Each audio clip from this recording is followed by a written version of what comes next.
I'm Pilar Marrero, Associate Editor at Ethnic Media Services, and your moderator for today. Our briefing today focuses on, are we telling our own stories? Hollywood through an ethnic lens.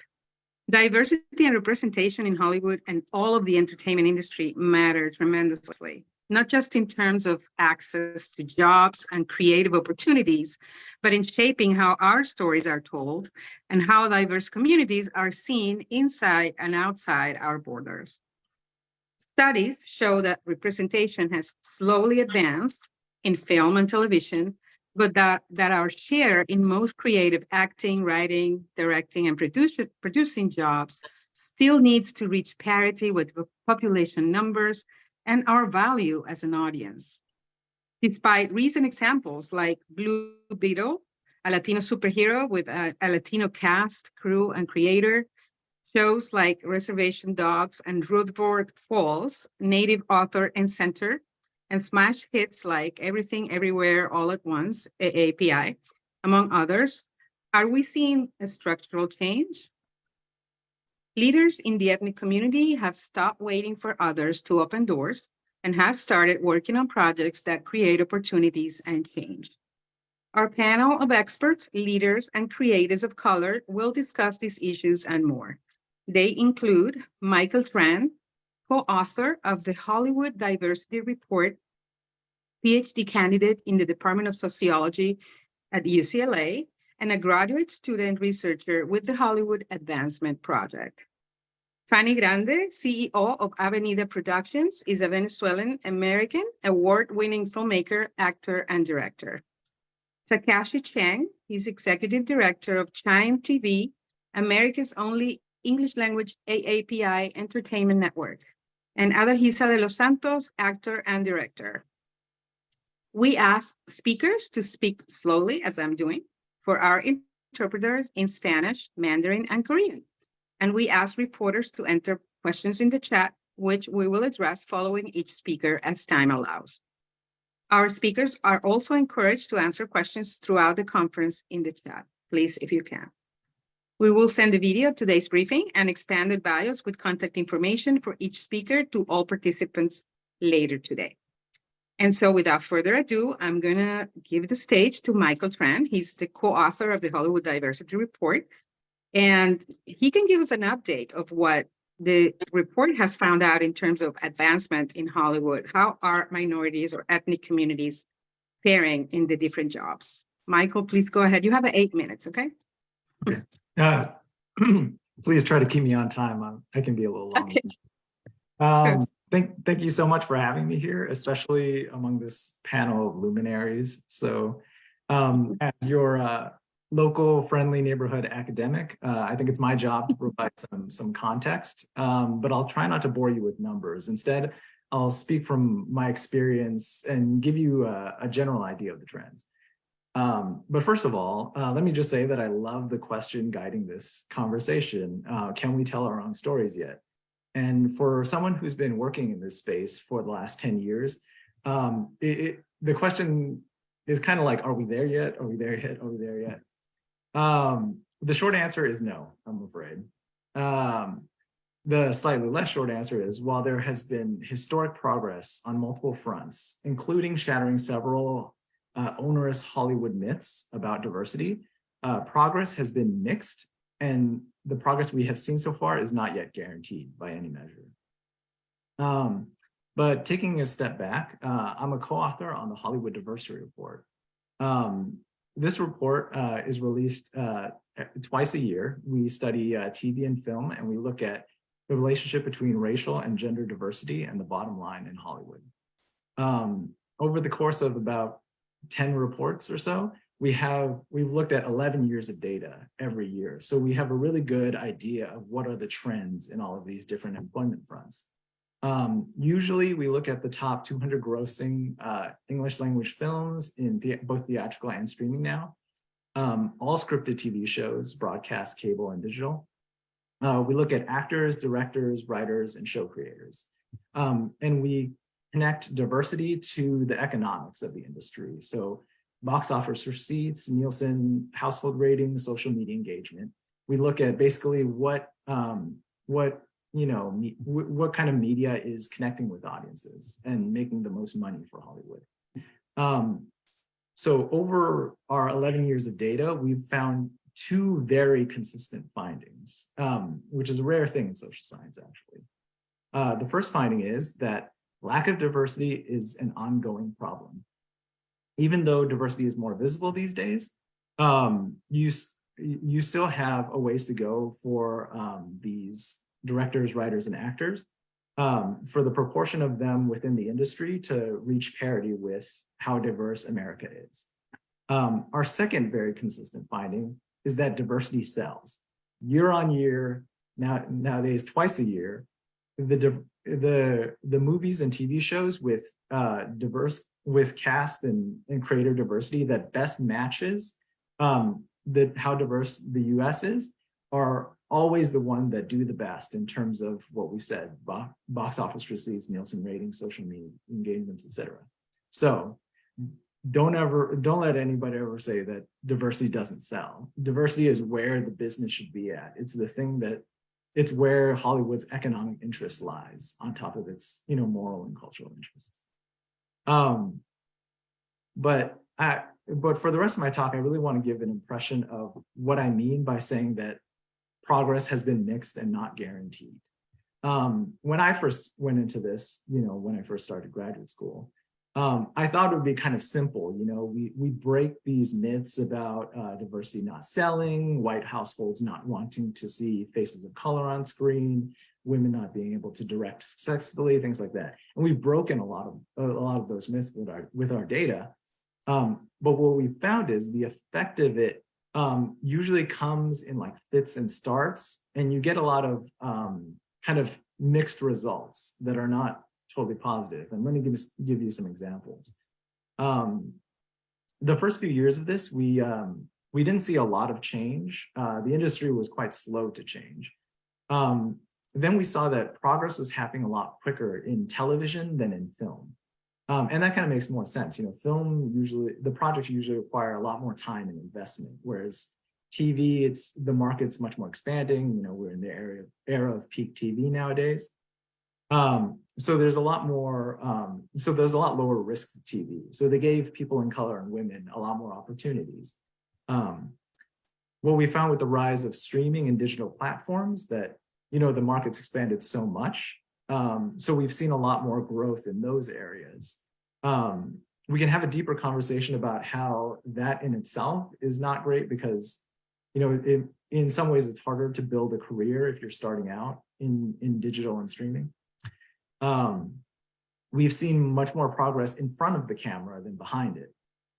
So almost right away, we saw an effect on casts getting more diverse. But then, the ones that can really shape the stories, the one that, pitch the projects, et cetera, are usually the creators behind the screen. So we can see that, once we started militating for more diversity in the media, we kind of got a concession in that. It's like, here's diversity that's visible, but but there's less diversity where the decision making is happening behind the scenes, et cetera. That's slowly still changing too, but progress is still ongoing. And even when we get to really, really fine-grained details, we can see this mixed progress. Like one of the big success stories, I think, in the last 11 years is that on-screen diversity has almost reached proportionate representation with the diversity of the United States. It's a great thing, we're able to finally see ourselves more. But that's really only if you break it down between white and non-white. If you slice the cast further based on which communities are being represented, you can really get what sociologists talk about when they talk about how some communities are invisible and some communities are hyper-visible. Like for instance, African Americans and multiracial talent are usually proportionally represented or even slightly overrepresented among casts. And other groups like especially Latinx and also AAPI folks are consistently underrepresented. And this is especially egregious for the Latinx community, because they're consistently the most, they usually over-index most among the consumers of media, and they're one of the, fastest growing minority populations in the United States. So you can also see the logic behind this, where it's like, people are demanding diversity, and we're kind of as audiences, we're kind of given the most hyper visible minorities, and the ones that suffer from kind of this invisibilization, that continues to persist. And just one final example of this mixed progress is we had a really interesting finding from our last film report that we just released last March. We were looking at film in 2022, and we found, when we looked at the numbers of women directors and directors of color relative to white male directors, we found that women directors are getting more opportunities, but much lower budgets than white male directors. And male directors of color are getting less opportunities, but bigger budgets. So you can also see the kind of logic going on here, that women directors are getting shunted into like smaller budget comedies specifically for women audiences. And male directors of color are given these, bigger prestige projects like your Black Panthers and et cetera.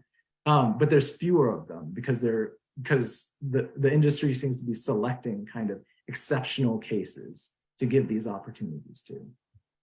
And just to conclude my presentation of it, I know this conversation was also interested in prominent movies or shows being an indicator of structural change. I'm usually hesitant to pick at, kind of unique examples like Everything Everywhere All at Once, Reservation Dogs, even though all of those things are great. Those usually aren't very good indicators of structural change. To give an example, 2013 was hailed as the year of Black film, where there was 12 Years a Slave and The Butler, et cetera. What we found, because we look at this data every single year, is that we saw the blip that happened in 2013, but right after we saw that, numbers plummeted right back down to where they were again. So with our trend data, we can really see, what's the rule and what's the exception. The rule is getting better, but we're not there yet. It's still mixed progress. People usually ask me, when are we going to get there? And I'll say that the industry right now is in a time of great uncertainty with the rise of streaming, with the rise of AI, our labor disputes, the pandemic. And uncertainty usually brings back bad habits and uninformed decisions. The progress that we've seen are mostly things that can be taken away at an instant. So I don't think we're going to be there yet. I don't think we'll be able to truly permanently tell our stories yet until we're something co-owners in the industry rather than just asking for opportunities. Thank you very much. Thank you, Michael. Thank you so much. There's a question from Sunita. I think it's very interesting. Sunita Suraji. Do you want to ask your question? Yes. Hi, Michael. I have a question for you. Are actors of color largely relegated to playing roles that are stereotypical of their stereotypes of their communities? That's something I could ask you.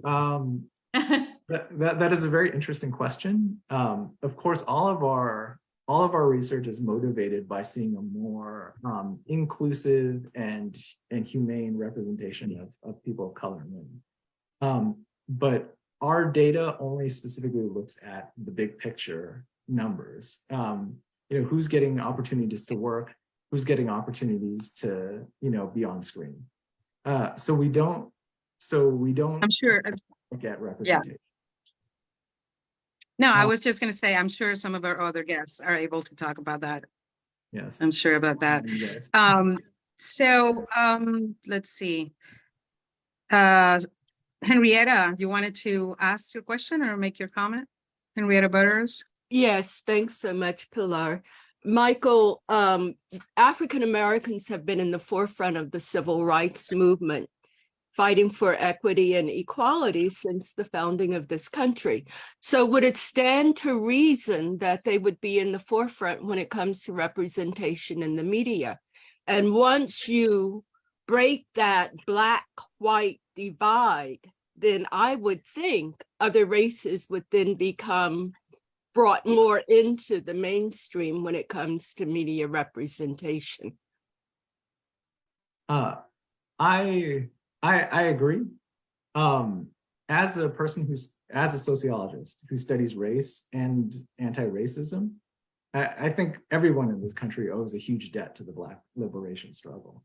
When I bring up the kind of the breakdowns between different racial communities and representation, that's not to say that we should be militating against like one another for opportunities, because opportunities should be available to all of our communities. And just because another community is being kind of like, getting the just rewards of their struggle doesn't mean that it's at the expense of other communities of color. I just wanted to use those numbers to highlight how basically how uninclusive the industry is. That communities of colors are still being selected rather than us being included. That's all. Got you. Thank you so much, Michael. Please stay if you can, so we can have a further conversation.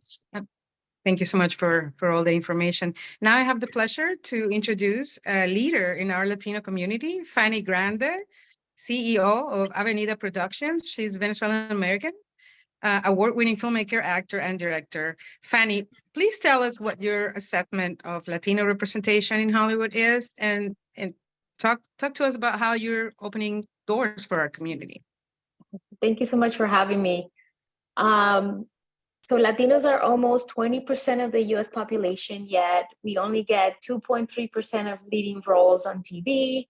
Half of those are negative stereotypes. This is from research done by Nielsen and the Latino Donor Collaborative that just came out. We actually lost a little bit of representation from last year. When it comes to film, it's about 7%.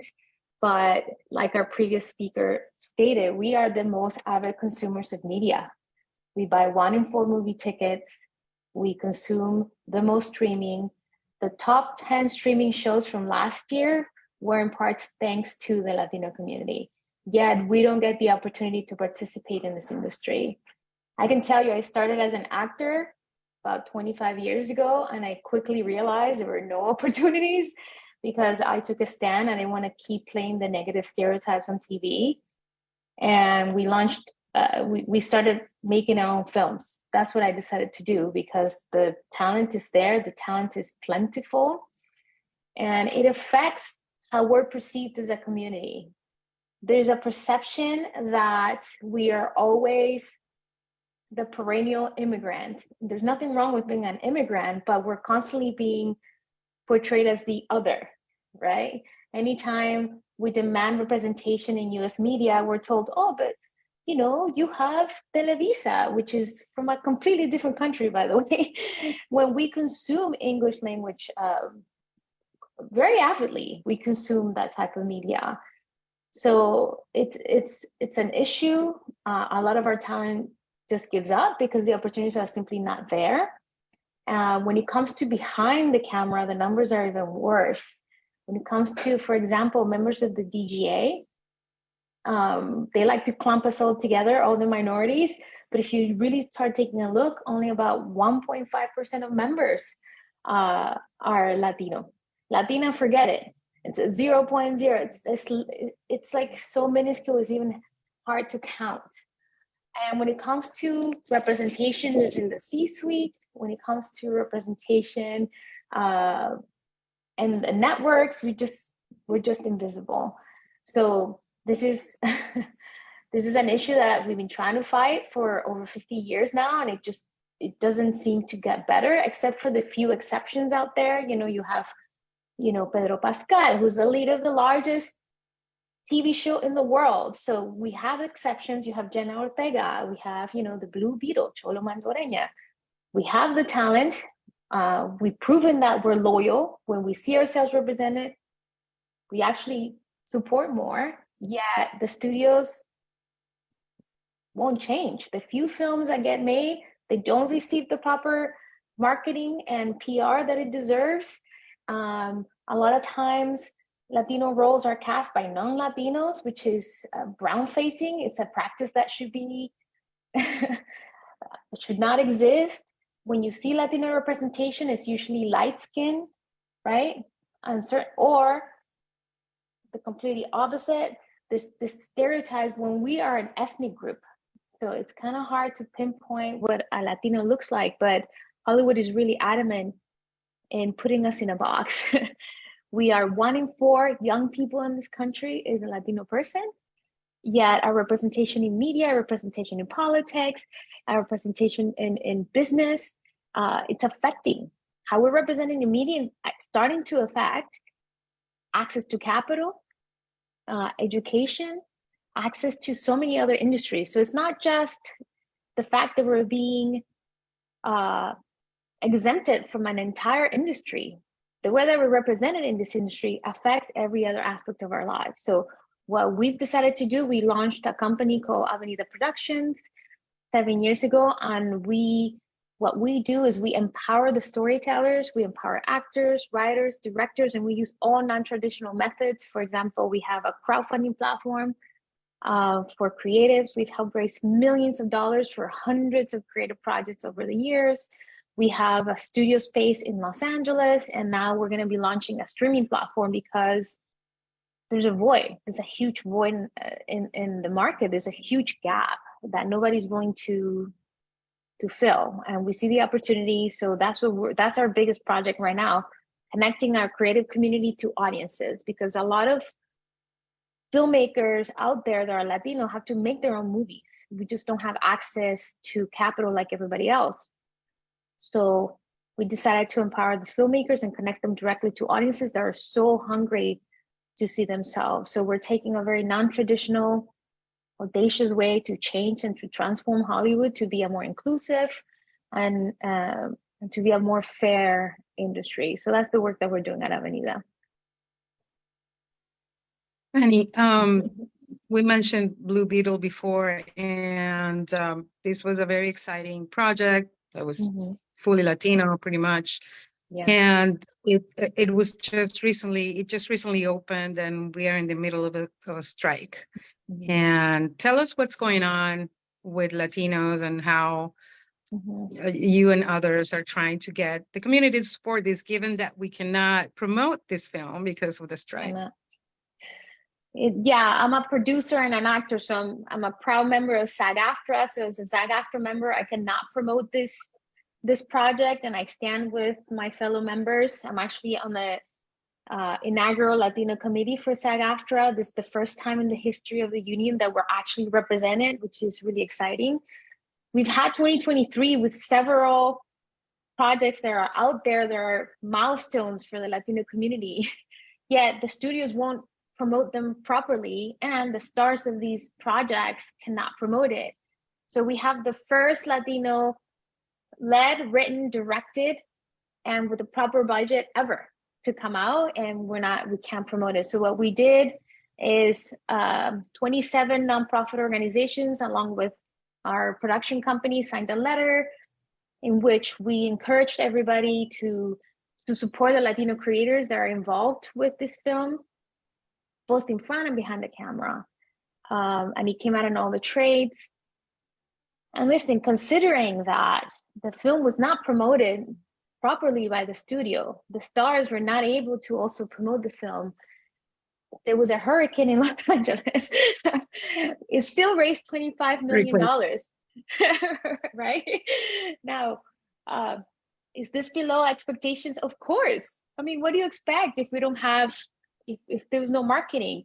But I've been talking to the manager for a couple of the actors and the manager for the writer, and the feedback they've received has been beautiful. And if you see social media, Yes. I just hope the movie has legs. And we have a bunch of other films coming out. One about the first, what is it? How do you call he used to work on the fields, and he's our first Latino astronaut to speak Spanish. Oh, yeah. And space. Hernandez. Yes. So there's a movie coming out from him. We have a few other ones that are not just simply not being promoted because our budgets are usually smaller, and the studios would just not promote. They would rather take a loss. So we're in a very interesting place. Why aren't the studios promoting that film or some of those projects? Why? It's been historical that they feel like they don't have to because we are pretty loyal audiences. And the fact that this film even had a proper budget compared to other films is the first time it's happened. It's never happened before. Like, we're always the exception. If you remember that, what is it, Batgirl movie that was coming out, they canned it. They would rather take this insurance loss than to spend the money that it would take to promote the film. So I am not in the studio system. I have had many, many meetings with them, and they present these reports year after year, and our numbers just keep going down. So for us, the solution is to just build our own, to build something, and to also, demand our place at the table, because we do play a big financial role in this industry. Fanny, there are questions, but I'm going to move on because we have two more speakers. Please stay Yes. on with us. Yes. We now go to Takashi Cheng. He's Executive Director of Chime TV, America's only English language AAPI entertainment network. Takashi, welcome. Given that Chime comes from the acronym for Creating History in Media Entertainment, please tell us why and how you and your team are doing that. Well, thank you for having me, first of all. And let's start with the why. Well, it's timely. I think we've been struggling for a very long time to gain traction and progress in the entertainment industry, and visibility, of course, with our Latinx community peers as well. With the success of Crazy Rich Asians that many people think have opened the doors, I have mixed feelings about that. I think it's created some stereotypes, and don't get me wrong, I'm very grateful and very proud and happy of the progress that we've made. But as some of the speakers before me have said, there's just very little progress, not enough progress, and the progress is very slow. While we're going through this environment with the strikes and observing the corporate greed and how the studios have positioned themselves, it's very evident that that studio model has not only negatively affected creators, but it has also definitely negatively affected ethnic creators. And so over the last couple of years, we looked at how it would be possible for us to get our foot further in the door, instead of having just one Crazy Rich Asians or one Joy Luck Club or one feature film once every 20 years. We said, okay, this is some progress, but it needs to go a little quicker. I don't want to wait another 20 years for another blockbuster hit that's accurately reflecting the AAPI community. So we early on identified that being able to have a seat at the table as the decision makers was key. And regardless of the progress that we can make with the one or two feature films successfully deployed, we needed to be able to recruit ethnic creators, ethnic talent. We needed to build a platform and a system where people of color had equal opportunity. And so when the opportunity arose for Chime TV, and with the blessing of Charter, who has really been supportive of this mission, we took it and we said, this is something that we have to get the country on board with, to get our community on board with, to get our ethnic partners on board with. And this is something that virtually has never been done before in the English language, and which I also believe is one of the significant reasons why we've been stereotypically casted as foreign. And when I mean we, I mean the AAPI community. I think that the significant investments that a lot of the streamers have been investing into the Korean dramas, the non-English and in-language type of content has damaged our community in ways that a lot of mainstream or non-people of color feel that when they watch, hear, or see subtitles for a Korean story, they associate it to be foreign because they cannot understand it in the English language. And so we said it's very important to be able to deliver homegrown cultural stories from our community in the English language that people can understand and be educated with the roots of our community. So that's kind of the why.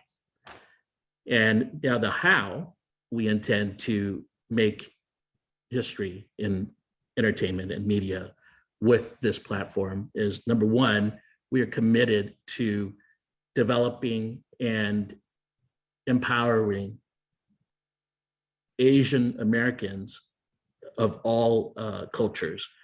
A lot of people have asked me, what do you consider Asian? And I consider all parts of Asia Asian. I consider the Chinese community, Vietnamese community, Thai, and I may leave some out because there's so many, but our commitment, and we've already begun doing this, is working with each community to highlight their creators and their talent and bring those stories onto Chime's platform. That's phase one. Phase two will be cross-mixing these communities and urging and nudging them to create content together so that we can get them familiar with each other and get them working in conjunction with one another. That's our phase two. Phase three will be where we kind of graduate to the level of our ethnic partners, the Latinx community, the African-American community, and the European community. So everybody that's outside of the US. And so in a sense, I think that with the appetite that we have for a mixed platform of mixed content ultimately in the English language, I think that's something that's not yet been done before. And it's an ambitious plan, but I think that it's timely and it's the best way for us to showcase our stories authentically and in a language, in the English language, that is the fabric of this country.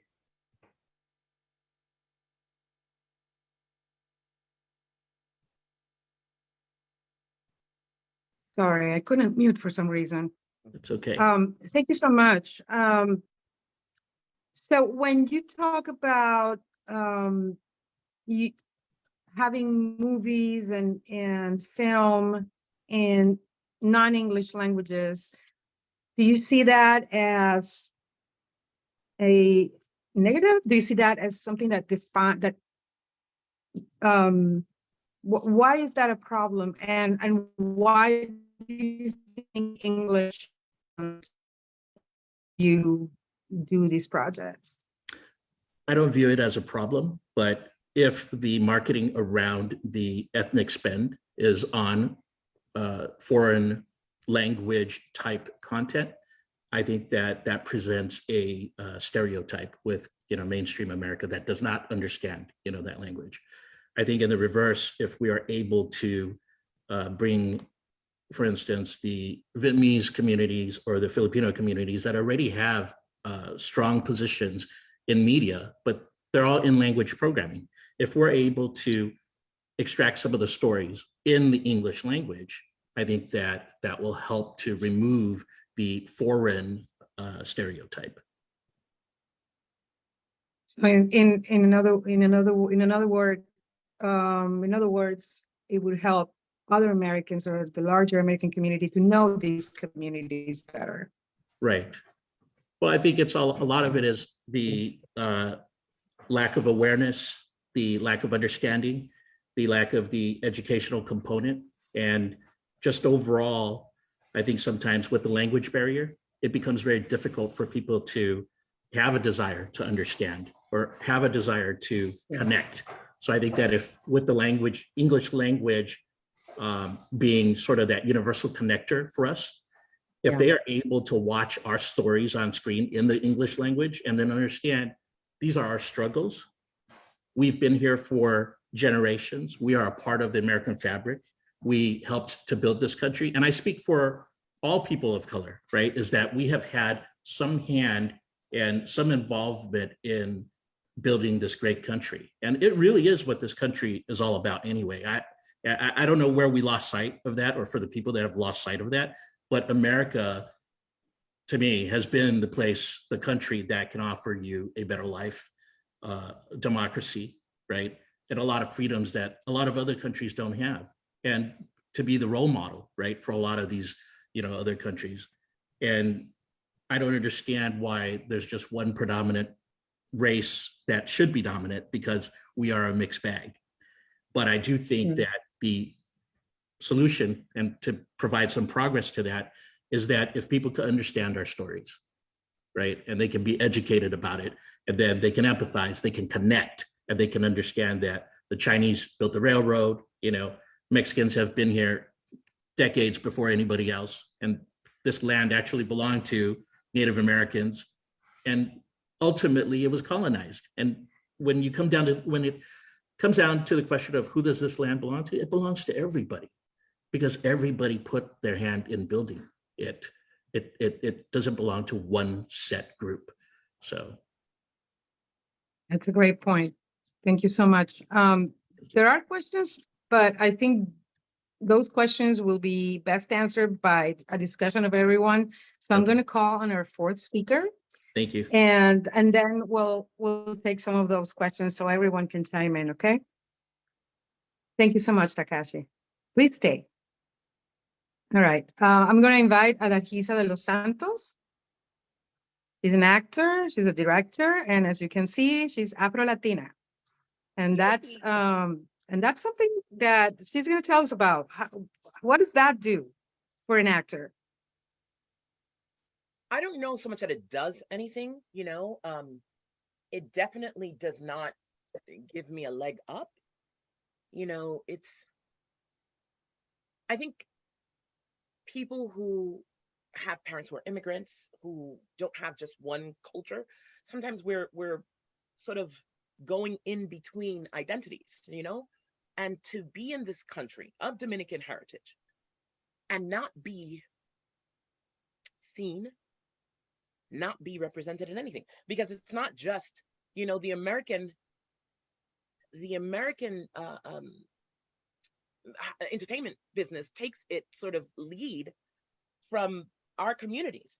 So yes, the fact that you are not seeing stories about us, Takashi, it's so interesting what you said, yes, the Korean shows are taking off, but what happens to the Korean American who doesn't speak Korean?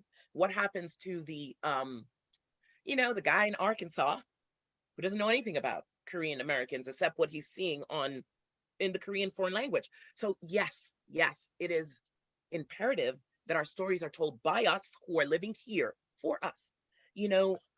For such a long time, the narrative has been something else. We've been given the narrative. We have just taken the narrative back. We've taken it back. It is now. Like what Fanny is doing is It's revolutionary. What Avenida Productions is doing right now, what her and Nelson are doing, is revolutionary for our community. They are putting us, matter of fact, they're creating the table. So for me, as an Afro-Latina here, man, you know, I asked a casting director who happened to be casting an Afro-Latina for a film. I said, my God, thank you for bringing us in. Da, da, da, da. God, why don't you, you know, why aren't we coming in more? Why aren't our Afro-Latinos? Oh, well, that's not what they're asking for, is what she told me. I have been placed in roles by white casting directors who pushed for me. And this Latina is telling me, well, they're not asking. I've had people say, well, look, I got this girl right here. Why don't you try her? So I do have, there are allies, but we have to be our own allies. You know, Fanny's always talking about showing up. You know, Blue Beetle, you have to show up. Like, this has to be not 25 million. This has to be 1 billion, because we have the coins. So we have to redirect where our money is going. We have to redirect how we are showing up. And we have to redirect what we are doing for this next generation. My job as an artist is to amplify. My job as an artist is to heal. My job as an artist is to give the voiceless a voice. Aside from that, there's a refrán, yo no como cuento, you know? Yo no como cuento. I'm not here for games. I am so in my power right now that it is, y'all better watch out. You better watch out, because what you have done is galvanize us. We know grassroots. So what's happening now is that, like Fanny, we have to do it grassroots. Revolutions are started by the people. They're not started by the people up here. You know, they're started by the people down here. And that's what we're doing. That's what we have to do. We have to take control of the narrative. Why? Because they are representing us in a lot. There's so many instances of people that I come across that are so perplexed by me as a person. Why? Because the only thing I've seen is Jennifer and God. You know, thank you, Jennifer Lopez, for opening. Thank you, Salma Hayek. Thank you. They just don't look like me. They just are one version. And you know what? Give them their flowers. Give them their money. They work really hard. Pero hello, I'm working just as hard. You don't get to exclude me because you want a version of Latino that, how would I say it, is more, is for the palate. For the palate. People that don't know how to use sazon, like, they don't know about salt and pepper. So you got to show them. It's our job to show them. It is our job to show them.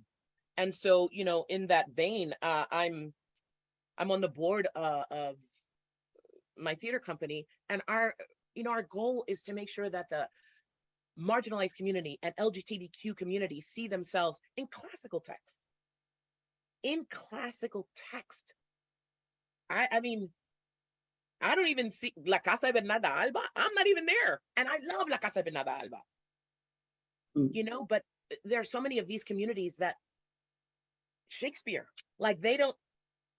I need that little kid, the little Adargisa that's in Nicaragua. I need the little Adargisa that's in Kenya. I need her to know that she has a seat at the table. I need to make that seat for her. That is my job. We are not breaking ceilings. No, no, no. We are building a new fucking house. I'm sorry. I didn't mean to curse. I didn't mean to curse, but I did. I did. That's all right. That's okay. Thank you, Lisa, for your passionate words. And there is a question that I'm really dying to ask you all, because we just had the tremendous success of the movie Barbie, right? I really want to ask you how you see that, because they made a big deal out of the fact that the cast was really diverse. There were lots of different Barbies of color. But you can also see that movie as, you know, white-centric, blonde-centric kind of aesthetic. So in the context of everything we're talking about, and of course it's a woman director, which makes me very happy, makes all of us very happy, I'm sure. But how do each of you see that movie in particular? Is it one thing or is it the other thing? Is it just a white movie with some color, or is it it's some kind of advancement? Let's start with whoever, please. Yeah, Whoever wants to speak. to me, I'm just gonna speak about the fact that America Ferrera, who's the only person from from LA, had the best moment in the entire film. And she clearly explained what it feels like to be a woman, right? We're never enough. We're gonna have a meal. The fact that most of the memes out there on social media is a Latina saying this, to me, it's monumental. Yes, I agree with a lot of what you said, Pilar, but I choose to see this as a vehicle because you saw a mom with her daughter, and she has like the most important dialogue in the entire movie. So to me, I'll take the win. Anytime a Latino gets an opportunity like this, I'll take the win. But yeah, there was a lot in the film that was, very, very Caucasian, I felt. But I enjoyed the movie, but just that moment for me was like, wow. I was very grateful. That was a great moment. It was a great moment. Thank you so much. Anyone else wants to add anything, or we'll just move on to another question? I'd like to add something to that. Yeah. Yeah, well, I mean, first of all, I have daughters, and I love the female, empowerment from Barbie, of course. But I do agree that there was very little visibility for other people of color, in that. And of course, I love America for Art too, and I love that moment, and I love that they put Simu Liu in there, albeit it was a small, a smaller role in contrast to the leads, right? But I think with the current environment and the controversial discussion about ethnicity swapping from historical characters, like what Disney's been doing with Little Mermaid and the upcoming productions, I'm more about, hey, what about the creativity here, guys? Let's not take these toys or these fictional characters and kind of check the box, right? And say, now that I've put a Black woman in place or an Asian woman in place, that we've checked the box and we're doing good. How about spending that, making a real investment into a creator community that can give you fresh, original stories that will do our people justice, instead of just slapping us into your storybook context of what you think is going to sell. How about investing into the storytellers that can create a new generation of characters? I mean, I love what, Adar Giza said. I'm sorry if I blotched your name, but I loved what she said, about making her own table, and, it's time, and she wants, the kids from Nicaragua, from everywhere else, to know that they have a place. And we're never going to be able to do that unless we're in command of those stories, right? So if it's always the major studios that say, to this year, we are going to redo Little Mermaid for the 10th time, and this time we're going to showcase somebody from Japan as Little Mermaid, that doesn't make me happy. It's tried and done, and it doesn't highlight the story of the Japanese American journey here. I'd be far happier if you on screen showed me a story of a Japanese princess that came from the internment camp, and maybe the story of how her family was torn apart and every single penny of hers was taken. She was a third generation Japanese American woman, and she had to rebuild herself from nothing, and she rose above. I would much rather be inspired to watch an original story like that than to see, and no offense to all the other people that don't mind having a Japanese American Little Mermaid, that's all great. That's all great and all, but that's not the story I want to see. I want to see a new, authentic story that tells the world what happened to our Japanese Americans. We don't have enough of those stories. We brush it under the carpet and we don't talk about it because it's such an embarrassing time in our history, right? But those stories need to be told. And that's one way for the American populace and the world to know that, oh my God, this happened to this group of people. How did we let this happen? And we should never, ever let this happen again. Frankly, I love Little Mermaid, but we need a lot more of the other stuff than, you know, a new Little Mermaid. That's my thought. It's been done. It's been done. John Wong, you want to ask your question or you want me to ask it?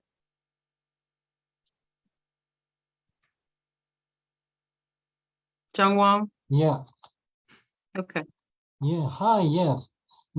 Yeah, my question to Mr. Chan, yes, thank you for your valuable insight regarding Korean shows. So yeah, I just found that during the SAG and WAG strike, Netflix trying to replace US made show is the Korean and Japanese made show. So do you believe that the popularity of the Korean and Asian made show harm the livelihood of the Asian American actor and artist in US during strike?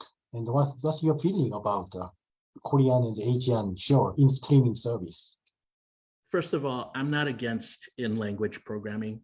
I grew up watching a lot of Asian drama, K-drama, Hong Kong drama, and I couldn't understand a lick of, you know, the language. And I always secretly wished that there would be better subtitles, because the subtitles were horrible when I was growing up.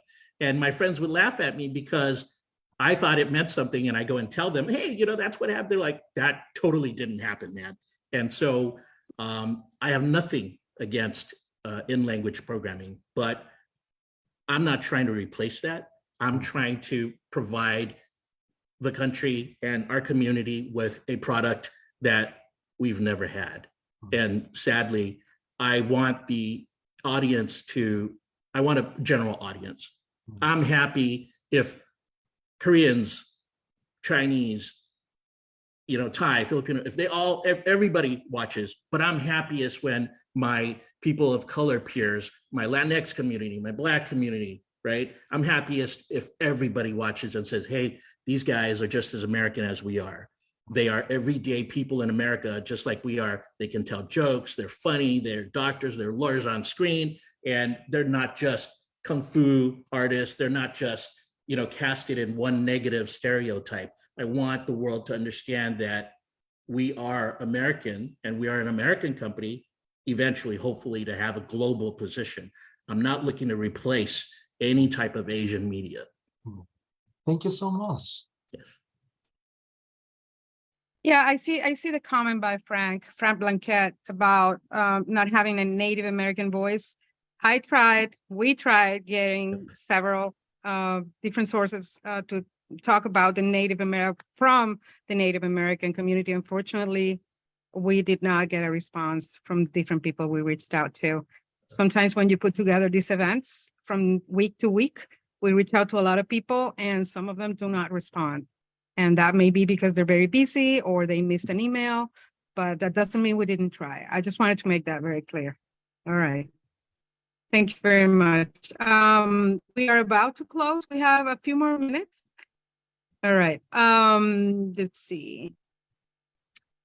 Okay. I don't know if Sandy says that you might want to talk. You might want to say, you know, what are some of the stories that are having a breakthrough in the Native American realm? And maybe Michael, do you have anything to say regarding Native American representation? Is there anything in the report that you can bring up? Not specific numbers, and I won't take too much time away from Frank. But it is, on a more personal note, it is usually emotionally hard because we look at every single actor, writer, director, show creator every year for every project. And it is usually quite hard how few Native American creatives get represented. But then I'll give it over to Frank. Yeah. Frank, do you want to make a comment? Sure. Well, thank you, Pilar. And thank you, Sandy. I saw your responses as well. Can you hear me? Okay. Yes.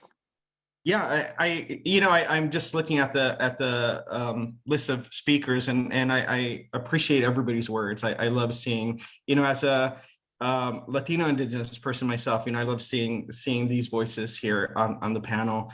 And I just want to say, I think we're carving out a little tiny voice. You see a show like Reservation Dogs having some success. You see a show like Rutherford Falls, which came and went pretty fast.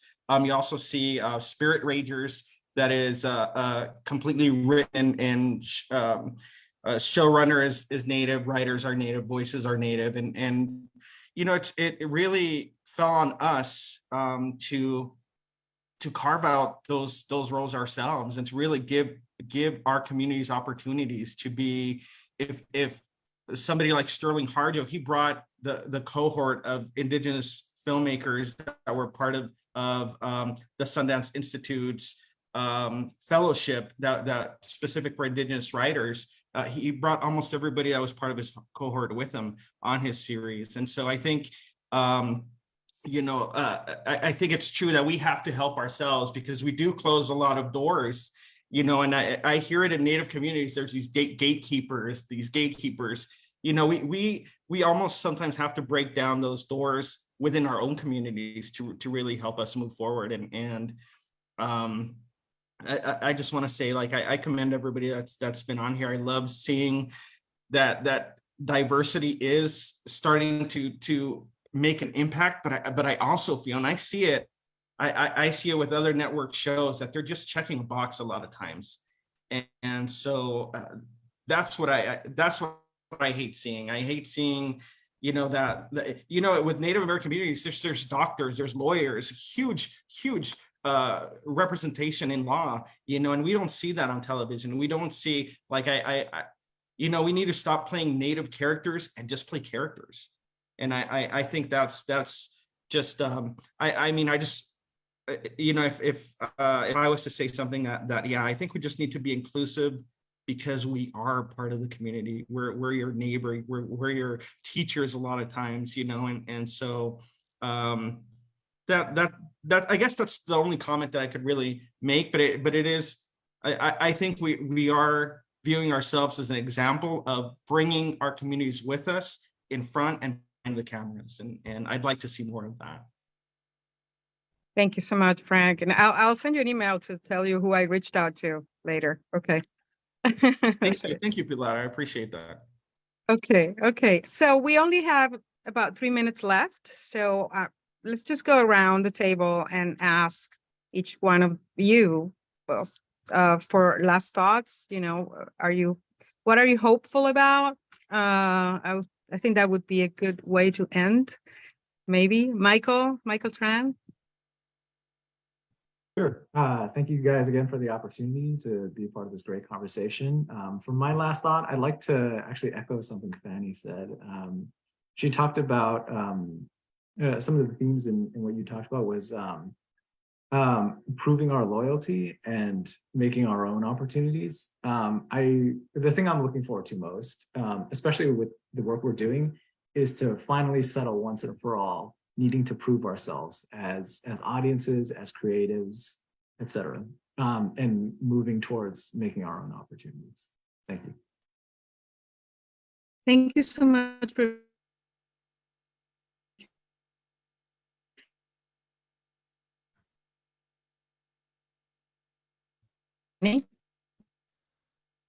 Pilar, did we lose your wonderful moderation?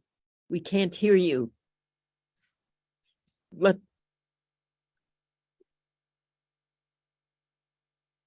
Hello? Can we lost you. Okay, can you hear me now? Yes. Can you hear me? Can you hear me? Okay, I don't know what happened. It looks like I'm connected. I was just asking Fanny to give us last thoughts. I think it's a monumental time for the Latino community to come together and support one another and just build our own road. And let's take cues from people like Tyler Perry, Oprah Winfrey, Ava DuVernay. We need to come together as a community and just build our own ecosystem, just like what we're doing. And once we take enough market share, then the studios will pay attention. But it's up to us. And we have everything that we need as a community to be able to make this a reality. Thank you, Fanny. Thank you so much for your time. Takashi? Well, first of all, I think that if everybody can support and continue to support all the people of color creatives, and our mission to have visibility, not just for our people, but eventually a combination of all ethnicities, all ethnic communities as well. Netflix, Hulu, the monopolies aren't the only option. Is that take a look outside of that too, and that it is so important that our own communities show up in a sense, like Fanny and has said earlier too, is that the ways to show up are plentiful, by supporting, by championing, by talking, by sharing, by bringing visibility and letting people know that there are people like us, there are organizations like this, and we are, trying to bring visibility to that ethnic content to share those authentic stories. So I think your support, your continued support, and that getting that message out and helping us with that would be tremendously appreciated. Thank you so much. And Adalgisa? I guess last thought is, once there's a quote that's going around by Malcolm X. Malcolm X says that it's not that we don't have the numbers, is that we don't have the organization.